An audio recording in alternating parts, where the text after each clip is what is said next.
I was first being asked about presenting on this topic, I was thinking, okay, what actually might be of interest to a somewhat wider audience.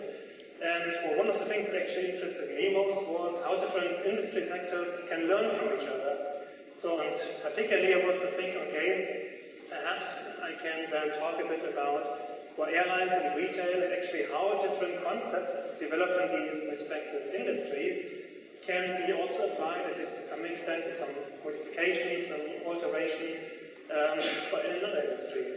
So specifically, I'm going to talk about how actually retailers can learn from airlines, but also the other way around. So actually, what sort of lessons airlines have been taken from the retail sector. So just to start off with some motivation, so recently in the media, so specifically the Retail Week, there have been a number of quite interesting articles about, for instance, how retailers are adopting now this kind of airline style of dynamic pricing.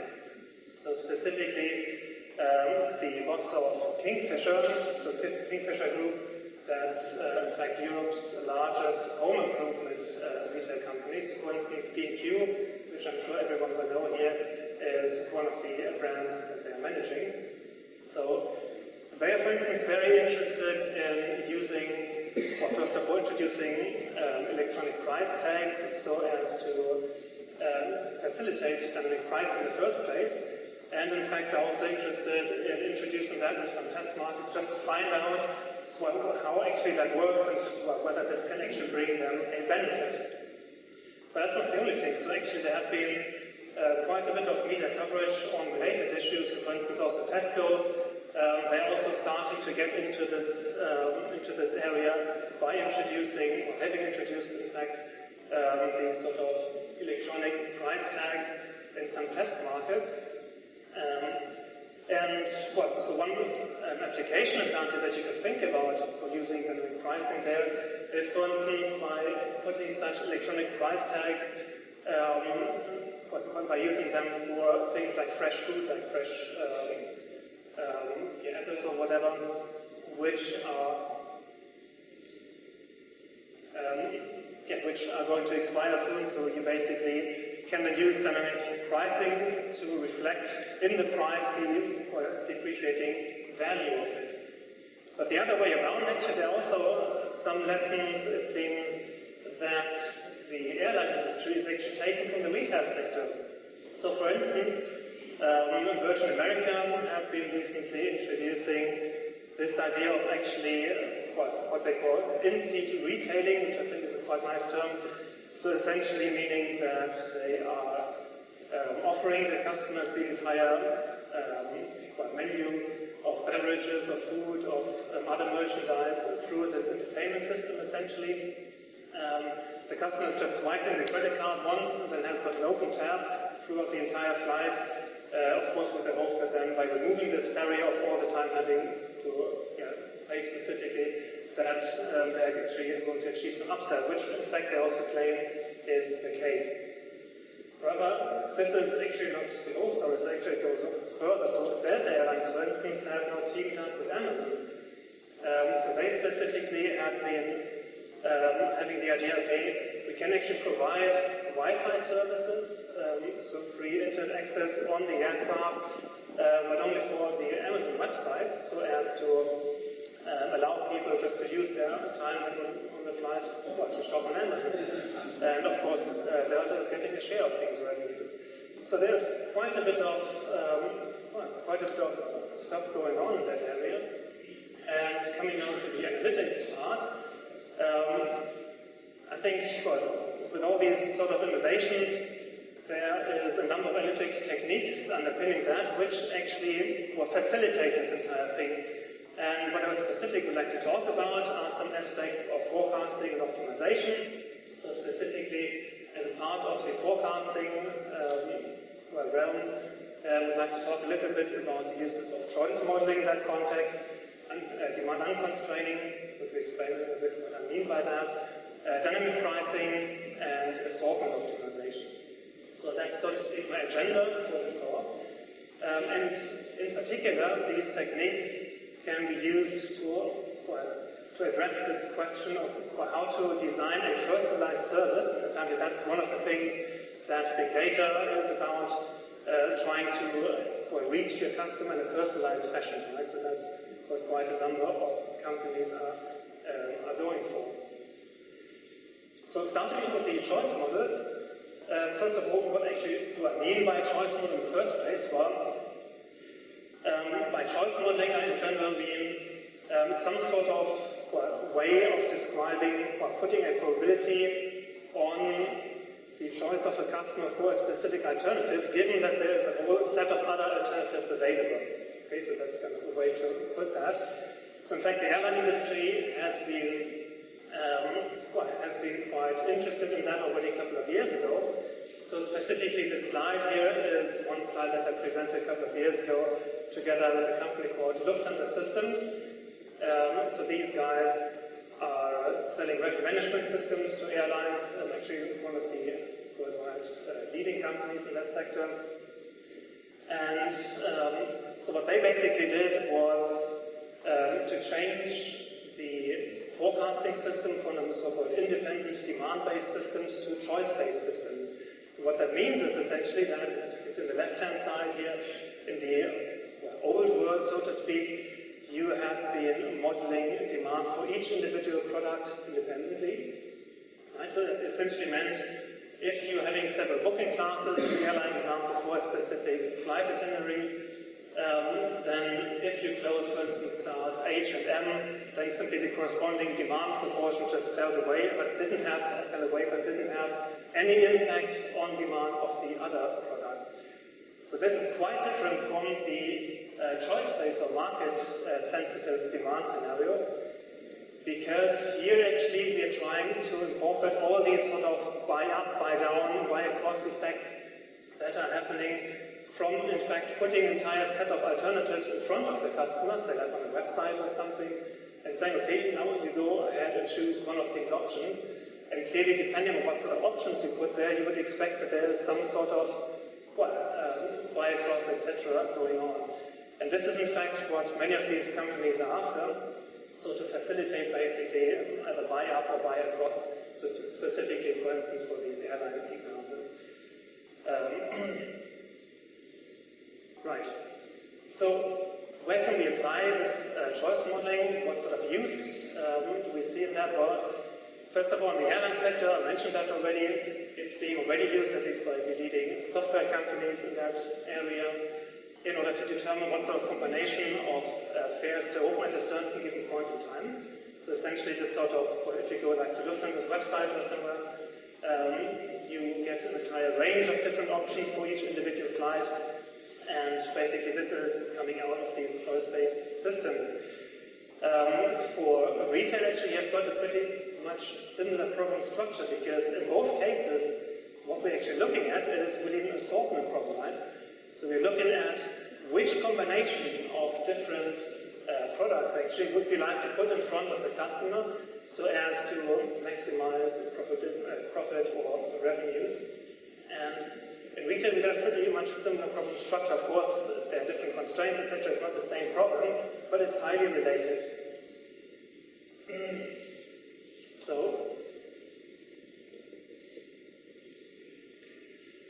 So having mentioned this example of one application of choice models, let me just make a few comments regarding the challenges that come along with it. And one of the main challenges, for sure, is actually the data availability. So in order to calibrate these choice models, in order to come up with something really useful, so to speak, you actually do need to have quite a lot of information. So you would need to know what exactly had been offered at the time that somebody chose a specific item, so which alternatives had been there.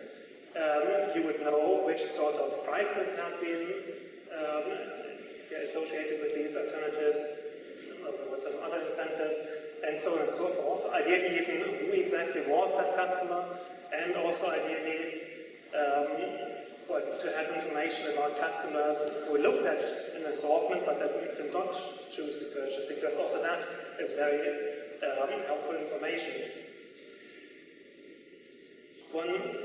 particular problem, in fact, is what is called demand unconstraining or desensoring. So this essentially means, it's reflecting the recognition that typically in the databases we are only recording the sales that have been occurring. However, if the corresponding product, whatever that might be, actually had not been offered for a while, well, of course there will be no sales records during that period, but it will not mean that there's no demand in there. So in order to obtain proper demand figures, we actually would need to do something about that in order to just at least to estimate what is the true demand out there that would have occurred if we would have been able to offer that product. So for instance, in retail that might be simply due to stock outs. In the airline business might be due to the fact that this specific fare class on a specific flight had not been available, had not been offered, etc. And in the choice context, this in fact is being called to determine the first choice demand, in the sense that we are interested in figuring out actually if we would offer the entire set of alternatives to the customer, we put everything in front of him or her, which is the alternative that this person is going for. And actually these choice modeling techniques also allow you to do that, provided that you get sufficiently dense data, so to speak. And I'll just put this tiny chart there, just as illustration. So this is actually derived from a project that we did with AS Europe, so the car rental company. So for each individual combination of location and car type and pickup date, etc., they kept track of these bookings that they received for that specific product, for the specific pickup date. And the problem is that, as I was saying before, they just had the actual sales data, so to speak. They did not have the information of what actually demand would have been looked like if, for instance, in this last time period, where I said we are not offered, if we actually would have had this product available for selection.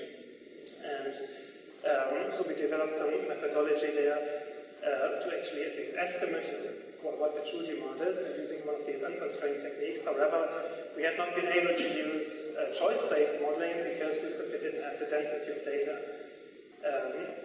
But anyway, so we have been using some techniques in this independent demand scenario, which have also been now implemented in European operations. However, if you have sufficient data and you can actually sufficiently accurately estimate this choice model, that's just half the way, because actually you still have to come up with this entire optimization problem. You have to solve that in a timely fashion. And this is the second problem, because actually the choice-based world, unfortunately, it becomes really difficult for some reasons for those situations. Interesting. Maybe it wants me to go ahead faster. Right. So just one quick more comments regarding optimization. So it does become a great deal harder because of all these interactions, right? So we cannot only decide product A, do we offer that yes or no, product B, do we offer that yes or no, but actually the entire set, that's our decision. Which set do we put in front of the customer? And there is some, it's actually a very active research area at the moment. There are quite a number of papers appear in that area that try to exploit certain structural features of the problem so as to enable us to solve them in acceptable time. Now, talking about optimization brings me to the next topic, namely dynamic pricing. So I've been mentioning before, we have got this assortment optimization problem, where we are thinking about which combination of products to put out in front of the customer, so be that on the website, be that on the actual physical shelf. Now, in fact, we don't do that just once. We actually have to do that throughout the entire booking period, right? So at the end of the booking period being the departure of the flights on the specific departure date that we're looking at. Basically we have to solve these optimization problems repeatedly, and they're all connected together by means of various constraints, particularly inventory constraints. Right? We just have so many seats available on each of these flights. So these are kind of tying all of those individual decisions together. But actually the same sort of stuff applies to retail, because for retail, for instance, if you're thinking about clearance sales, we also have a final time horizon. Right? So the end of the time horizon being simply the time when the new collection is coming in, so like in this case the winter coats. So by that time we have to have gotten rid of all your summer stuff, otherwise you can just salvage it, and you do need the space for the new collection. And the techniques actually that you're using for this problem are almost the same as you can use in the airline sector.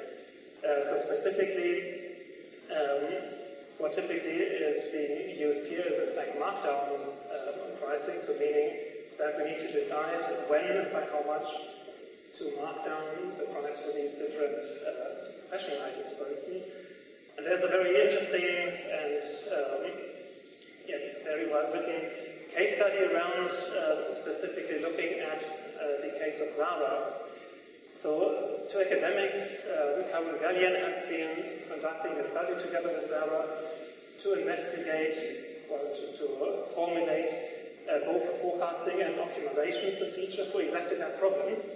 So meaning for the problem of how to determine, or first of all, how to forecast demand for these various fashion items, and throughout this entire clearance sales horizon, at what point in time to mark down which item by how much.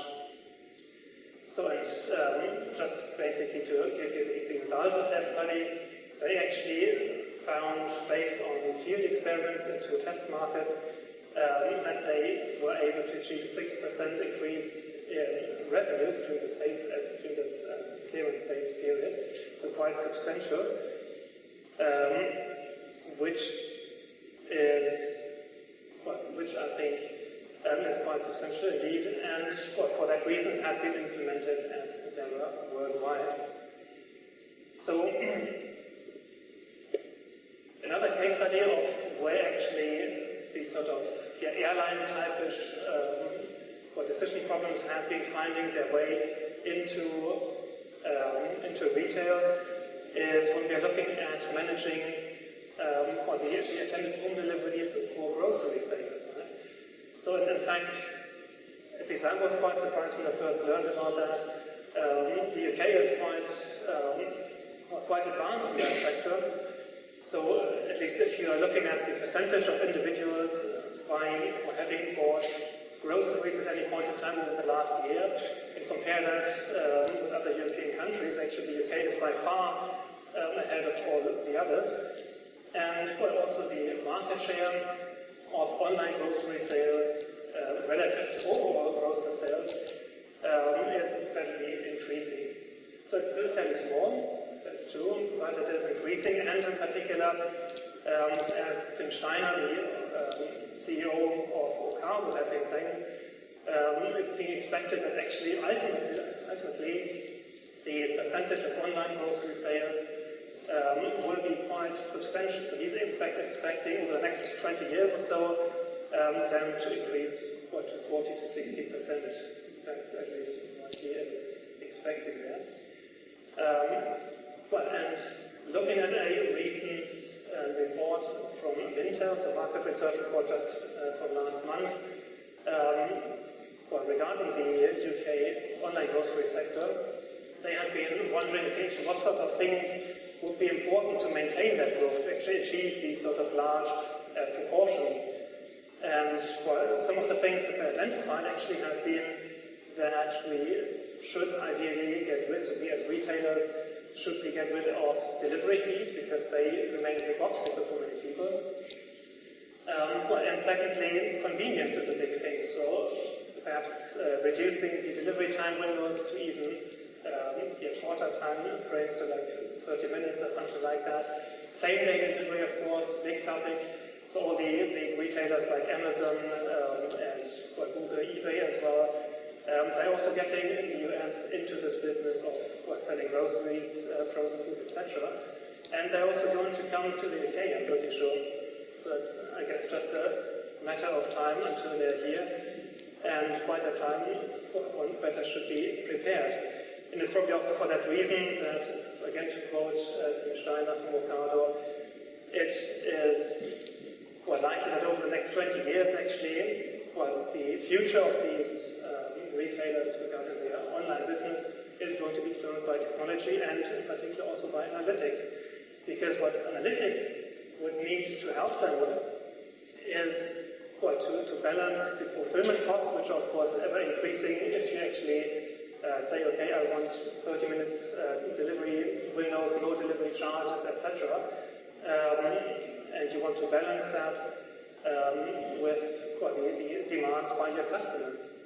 So in terms of having these sort of very brief time reviews, etc. We can model this stuff in a quite similar way as we have been seeing before, and so in the sense that from the retailer's perspective, what we ideally would like to do is to already influence the customer's choices throughout this entire booking horizon when we are actually taking bookings for these groceries for a specific delivery day in the future. And we would like to do that across the different customer segments that we're having, for instance, in different locations, etc., so as to come up, hopefully, with a relatively cheap-to-serve distribution of orders all around the map. Right? So, and again, we could actually use choice modeling here to influence the decision of the customer in each location by actually tweaking what sort of incentives we put in offer. First of all, which time slots we actually do offer the customer in the first place, and secondly, we actually offer some incentives such as maybe a discount, maybe loyalty points, maybe just to say, okay, this is actually a very environmentally friendly slot if you select this one, you're doing something for the environment, stuff like that. Okay, so this is actually where choice modeling could help us. And again, the problem, of course, is that all these decisions are bound together by the overall delivery cost at the end. So all of these decisions contribute eventually to our distribution of orders and with the final delivery costs, which we can calculate at the very end of this booking horizon. So in fact, this is what we also did in a study together with a major retailer in the UK.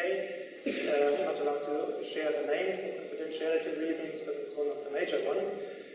I've been using some real shopping data from online shopping data, of course, to actually estimate such a choice model and ran some simulations to see actually what is the potential of this technique in terms of improving profits of this branch of business. And found actually quite significant potential there, so around 4% profit increases. But not only that, we also found that it's quite insightful to have actually this choice modeling technique helping you to gain insight regarding how well different incentives are actually working. Right?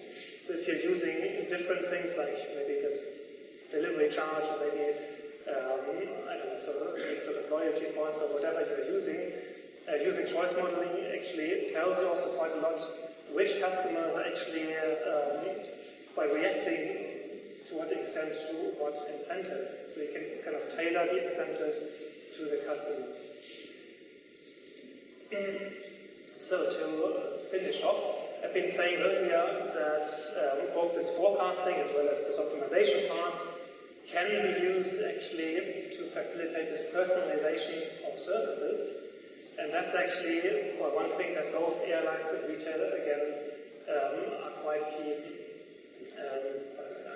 keen at, it seems. So, for instance, if we're looking at the airline sector, on the left-hand side here, we have some quotes from an article that I found, I think it was June 2013, from an airline website, where the author had been saying, actually, clearly it would be nice to have these sort of personalized services so as to facilitate these buy up and buy across, buy up and cross-selling opportunities. And in particular, even went so far as to say, right, actually, each airline should be potentially even try to find some retail twin with a quite similar customer profile so that they can learn from them how actually to target specific customers. And I think as far as personalization goes, retail is actually quite advanced already on that. So you have, for instance, one of the hot topics at the moment being NFC, so meaning near-field communication. So that essentially means that quite a number of smartphones have got a chip built in which allows to communicate with other devices which are quite near. And one nice thing that you can do with that, at least it depends on your view whether that's nice or not, is that you can actually locate where people are exactly within a store. So that's being done already at the moment. So you're you're using this technology for customers, of course, who have opted in. You just want to do that otherwise. To determine exactly in front of which shelf they are standing, and then to send them dynamic promotions to their mobile phone to say, look to your left, they have got product so-and-so, and that's now 50% off. So that's stuff that's being currently worked on. I must say I wouldn't be really keen on that myself, so using that as a customer, but there seems to be quite a market for it. And, so I think it's an interesting, from an analytics point of view, it's an interesting problem because you know exactly who the customer is, but they have to opt in, so you know their purchase history and everything. You know exactly when they are coming in, where they are in the shop, and you have to decide then in real time what actually would you like to offer them, so what kind of prompts do you want to send them, ideally, of course, to facilitate this cross-selling. So that's a nice application, I think. So that brings me to the end of the talk. In conclusion, I think, in general, it's quite useful to look at different industry sectors, to see what they are doing, and to exchange ideas. So this is why I also think that events such as this one are really great, because they facilitate this idea exchange. Future developments, at least I personally feel that quite a bit of developments will be focusing, first of all, on this personalization for sure, but also specific context-dependent personalization. So such as this airline example, where you're trying to tailor the solution to individual customers. So I could, for instance, imagine that, it might be also of interest to airlines to team up with these online grocery retailers, for instance, because at least I could see myself actually sitting in the aircraft after a longer trip going home, and then quickly to do my grocery shopping in the aircraft, so that when I come home, 2-3 hours later, actually the groceries are coming. Because otherwise they wouldn't have anything to eat. So I think that's quite nice. Overall I think it just shows that there's quite a bit of potential for collaboration between industries amongst themselves, and as well also for academia and for government services, of course, as well, to leverage insight and to come up with some new approaches. Just as a very last slide, I just thought to show what the future might be looking like in terms of retailers and airlines kind of melting together. So Korean airlines, in fact, have now their first store on the aircraft. So they have taken seats out so as to have a duty-free shop in the air. So there you go, you get your first flying supermarket. Thank you very much.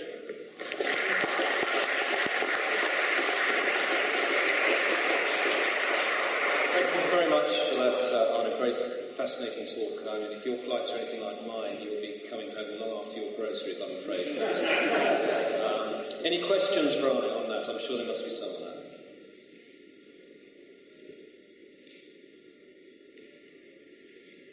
Hi, Mike Kostinglakis from Barclays Bank.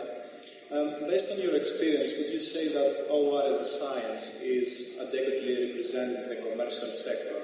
I mean, we all know about British Airways and desk O.R. teams, but is it true for other companies? Do they use the available techniques and algorithms, or are they just based on gut feeling and experience of external consultants?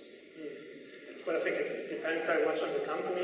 Some companies apparently are less sophisticated than others, but I would say that, well, for instance, if you're looking at the airline sector, there's actually quite a high level of sophistication, I would think, because they started very early in this entire revenue management in general, just analytics, even more general. So yeah, I think one cannot really answer that. But just say that I think it really depends on the company.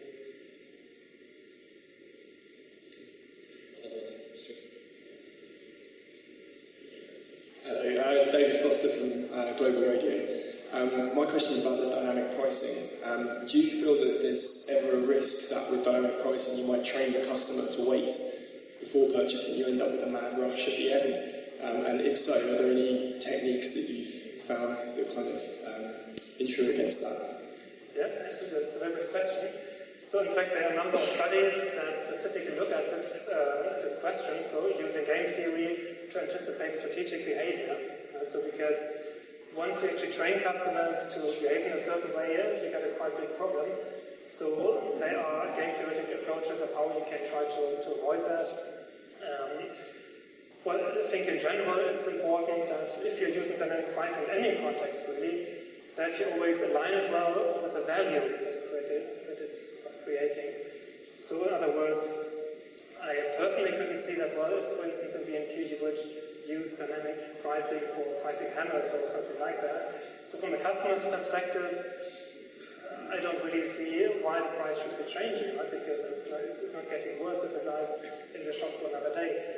Whereas for bread, for instance, or something like that, I would very much see the sense in that. I think, but it's not only about pricing specific items, it's also about, dynamic pricing is also about making use, for instance, of competitor data. So there is, for instance, I think Nebraska Furniture Mart, I believe. So they're also using these electronic price tags in their shops, selling sofas and stuff. And what they're doing is, over each night, they're collecting competitive offers from other online retailers selling the same stuff. And then in the morning update their prices and actually tell their customers, look, I provide you extra value because using this technology, you don't have to go out and look up online what are other offers looking like. You can just rely basically on us doing that work for you and making sure that actually our price is maybe not even matching it, but just like at 2-3% higher or whatever. But you can just take it away, right now, something like that. So I think that's also a very nice example of how dynamic pricing can be used in practice, really. Okay. Any more questions? Just one down here, Kevin.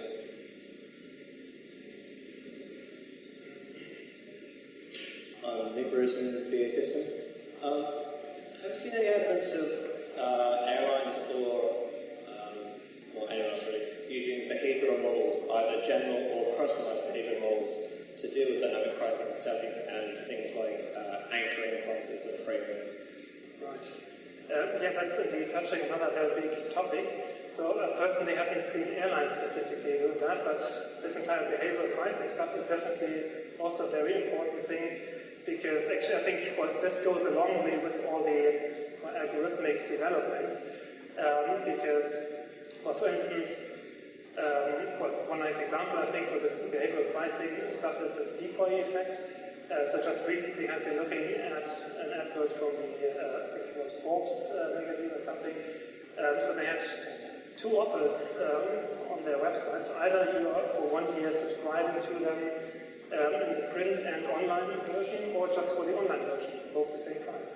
So of course everyone is saying, I'm not stupid, I'm going for the print and online, but that's the decoy effect in the sense that you directly feel, okay, it's actually cheaper, so you think about it's clearly the better option, but actually they are not really wanting you to take this online-only option. It doesn't really matter for them. It just uplifts the entire price level, so to speak, right? So that's just one example, many others like that. So I'm sure that price framing, etc., is important in any context, airlines in particular. I haven't seen any specific examples. Okay. And any others? No? If there aren't, I'd like to thank Arne again for his very interesting talk.